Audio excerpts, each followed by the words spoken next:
పేదవాళ్ళపైన ఎంత దమనకాండ చేసినా 9 సంవత్సరాలు గడిచిపోయినా వాళ్ళని కాపాడుకుంటామని ప్రభుత్వం చెప్పడం చాలా అన్యాయం. ఒక్క ప్రభుత్వం కాదు, కేసీఆర్ గారి ప్రభుత్వంలో ఈ సంఘటన జరిగింది. తర్వాత రేవంత్ రెడ్డి గారు వచ్చి 30 నెలలైంది. ఆనాడు పెద్ద పెద్ద మాటలు మాట్లాడిన రేవంత్ రెడ్డి గారు ఈ 30 నెలల్లో కనీసం నేరెళ్ళ పేరు కూడా ఎత్తలేదు.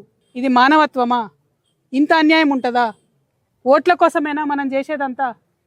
ఈ నేరెళ్ళ నేల నెత్తుడితో తడవలేదా? అది గుర్తొస్తలేదా మీకెవరికి?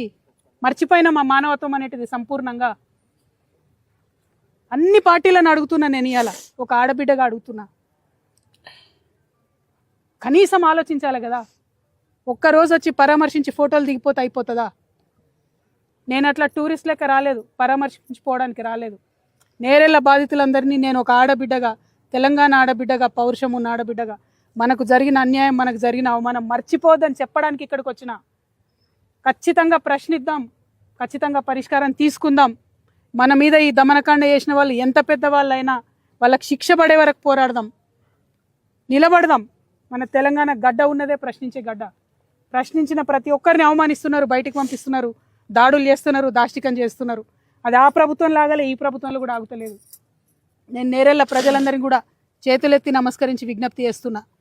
ఇసుక కోసం ఆ ప్రాణాలు పోగొట్టుకున్నది మనం. ఇసుకనా? డబ్బు ముఖ్యమైపోయిందా? ఇవాళ ప్రాణాలు పలసగా అయిపోయినాయా? అన్యాయం కదా. ముఖ్యమంత్రి గారిని ఒకటే డిమాండ్ చేస్తున్నా నేను, కనీసం మీకు ఇంత మానవత్వం మిగిలిన్నా ఆనాడు ఓట్ల కోసం వచ్చి వీళ్ళని వాడుకున్నారు కదా నేరెళ్ళ వాళ్ళను. ఏమైపోయింది మరి ఆ మంత్రులందరూ? మీరా కుమార్ని తీసుకొచ్చిండ్రు కదా, ఏమైపోయింది మీరా కుమార్ గారు? ఏమైపోయింది బట్టి విక్రమార్క గారు?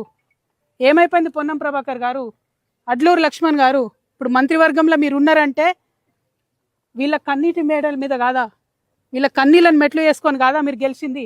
మర్చిపోతారా గెలవంగానే? మనుషులేనా మీరు? కొంచెం మానవత్వం చూపించండి, శిక్ష వేయించండి. భయం ఉండాలి పోలీస్ వాళ్ళకు ప్రజల్ని టచ్ చేయాలంటే. ఆ కుటుంబాలు, పోలీస్ వాళ్ళు కష్టపడతారు, నేను ఒప్పుకుంటా. కానీ చట్టాన్ని మీ చేతిలోకి తీసుకునే రైట్ మీకు కూడా లేదు. మీరు చట్టం కాదు. ఒకవేళ ఇక్కడ వాళ్ళు తప్పు చేసి ఉంటే, ఒకవేళ లారీలు గాలబెట్టుంటే కోర్టుకి ఇచ్చేది ఉండే. కొట్టే అధికారం మీకు ఎవడిచ్చిండు? 5 రోజులు కొడతారా? బాణన్నను చూడండి, ఇప్పటి వరకు కూడా కట్టబెట్టుకొని నడిచే పరిస్థితి. హరీష్ని చూడండి, ఇప్పటి వరకు నడవాలంటే నడవలేనటువంటి పరిస్థితి. చనిపోయినటువంటి గోపాల్ వాళ్ళ కుటుంబం చెప్తున్నది 9 ఏళ్ళు ప్రతి నిత్యం హాస్పిటలే, ఒక్క రూపాయి కూడా ఇవ్వలే గవర్నమెంట్. నేను డిమాండ్ చేస్తున్నా, నేరెళ్ళ బాధితులందరూ కూడా ₹1 కోటి ఇవ్వాల్సిందే.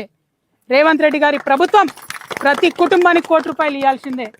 Subscribe us and press the bell icon for more interesting updates.